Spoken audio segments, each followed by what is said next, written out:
The Fool and the Golden Goose. Part 2. The fool arrived at the capital city. The king who ruled the land had a daughter who was so serious that no one could make her laugh. The king declared a royal edict that anyone who could make the princess laugh would be allowed to marry her. The fool heard this news and with the golden goose and his odd procession made his way to the princess. When she saw the 7 of them awkwardly trailing behind, she couldn't help but laugh. She laughed and laughed, as if she couldn't stop. Oh my, this is unbelievable. The fool then demanded to marry the princess, but the king was not pleased with this proposal. He found excuse after excuse to reject the fool. Finally, the king set a condition. The fool must find someone who could drink an entire cellar of wine before he could marry the princess. If you find someone who can drink an entire cellar of wine, then I will allow you to marry my daughter. The fool immediately thought of the old man with the silver hair, the one who could help him with this task. He went into the forest and found the old man sitting with a sorrowful expression. The fool asked the man why he seemed so sad. Why are you so sad? I'm parched. I've drunk but still feel thirsty. I can't stand water. I drank an entire barrel of wine, but it was like a drop in the ocean. Then you can help me. Come with me, and you can drink to your heart's content. The fool led the man to the king's wine cellar. The man eagerly drank from the large wine barrels, drinking and drinking until his stomach was full. Within a day, he had consumed the entire cellar of wine.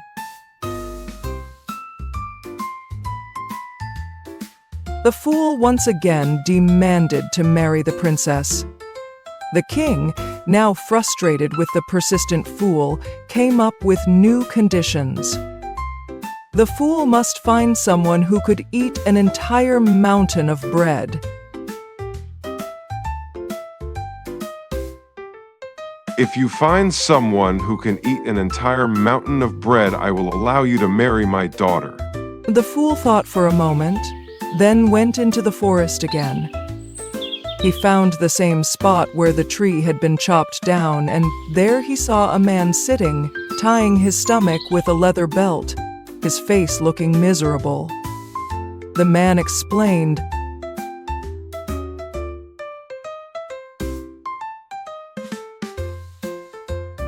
I've eaten a whole oven full of bread, but it's nothing for someone like me who can eat an entire pot of soup. My stomach is still empty, and I have to tie it tighter or I'll starve. Get up and come with me. You'll eat your fill. The fool led the man to the royal kitchen, where the king had ordered all the flour in the kingdom to be brought to the palace to bake a giant mountain of bread. The man stepped forward and began eating. Within a day, the entire mountain of bread was gone.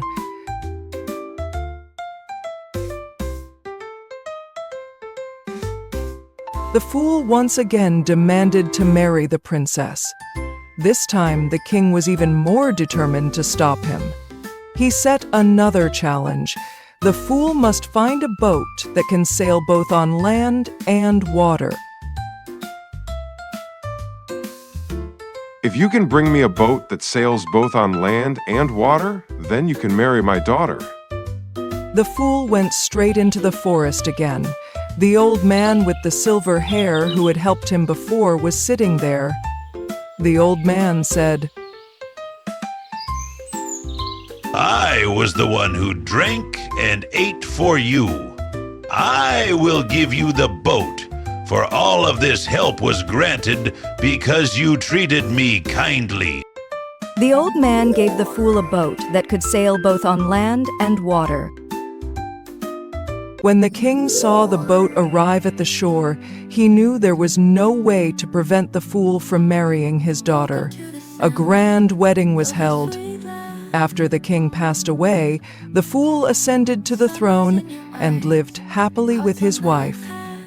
And so the story of the fool came to an end, but the question remains: how can these challenges serve as lessons for us? Does life always demand persistence and kindness? Let's reflect and find the answers for ourselves. It's a brand new day. Every little thing's okay.